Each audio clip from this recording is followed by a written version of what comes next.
Tamis yung sili dito ah. Isa to sa pinakamasarap na tikman ko.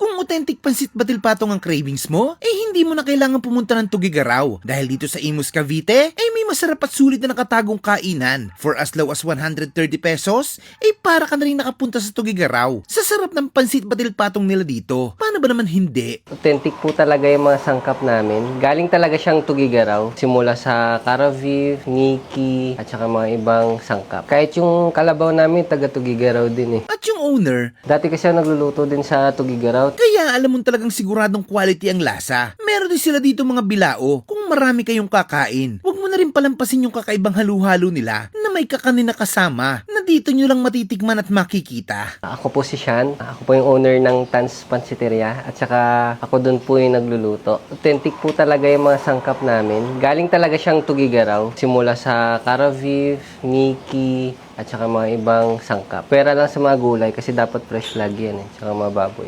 Authentic siya kasi simula sangkap pa lang, Tugigaraw talaga siya eh. Kahit yung kalabaw namin, taga Tugigaraw din eh. Tapos nag-offer din kami ng short order for pansit batil patong. And then, meron din kami mga bilao. Yun yung for family. Then, may dessert din po kami, which is halo-halo.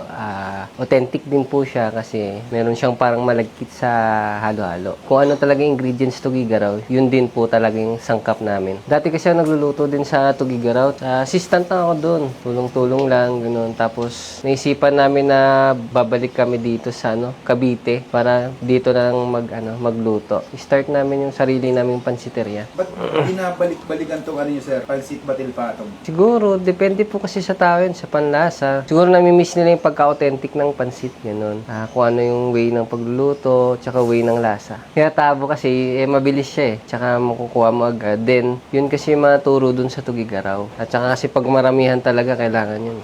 Punta na kayo dito, order. Meron din kaming book online. Through Lalamove kami delivery. Meron din kaming dine-in. Then open kami 9:30 to 9:30 p.m. Dito sa Lisandra, Buhay na Tubig. At ay mga kaabangers, nandito tayo ngayon sa Tans Pansiteria dito sa Lisandra, Buhay na Tubig, Block 2, Lot 12. Ayan, grabe. Ito yung nandun sa may Medition dati. Ngayon, lumipat sila dito. Ganun pa rin, nag-offer sila ng pansit batil patong. Meron sila ditong solo order at meron din sila mga bilao dito. Itong in-order natin good for 3 to 4 person, 450 pesos. Pero kung gusto nyong maramihan na pang talaga, pang 7 to 8, 750 pesos. Sa naman, sa single order nila, yung classic nila, 130 pesos lang. Grabe. Mura na to sa pansit batil patong At meron din sila ditong halo-halo. Kakaiba sa halo-halo nila, merong kakanin na sangkap. Yan yung kulay violet na nakita natin kanina. Ayan, tikman natin. Gumana rin pala tayong sausawan dito. Yung suka at saka toyo nila, galing pa talagang Tugigaraw. Malabon. Ayan, ito talaga yung mga ginagamit ng mga nagpapansit batil patong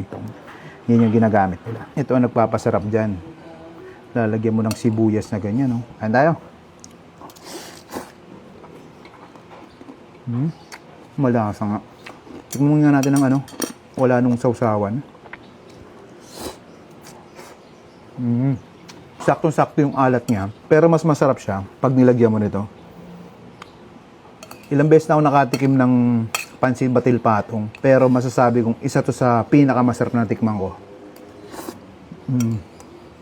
Simpleng-simple lang yung luto niya. Hindi ganun karami yung toppings niya. Pero, grabe yung lasa. Panalo.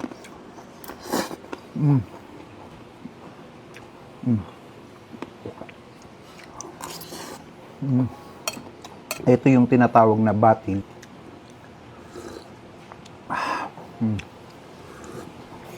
Sarap din. Quality.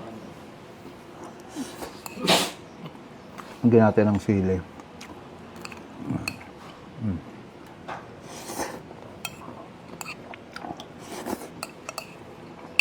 Tamis yung sili dito.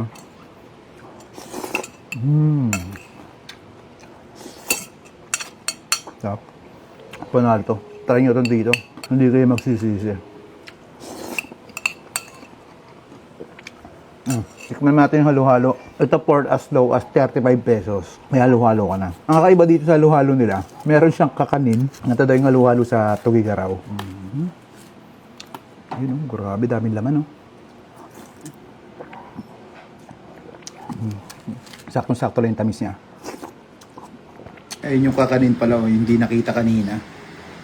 Grabe. Ano to? Parang biko siya, no? Nga. Embes tayo na. Tans Pansiteria. Napakasol dito mga lods. Panalo. Paano? Ubusin mo na to.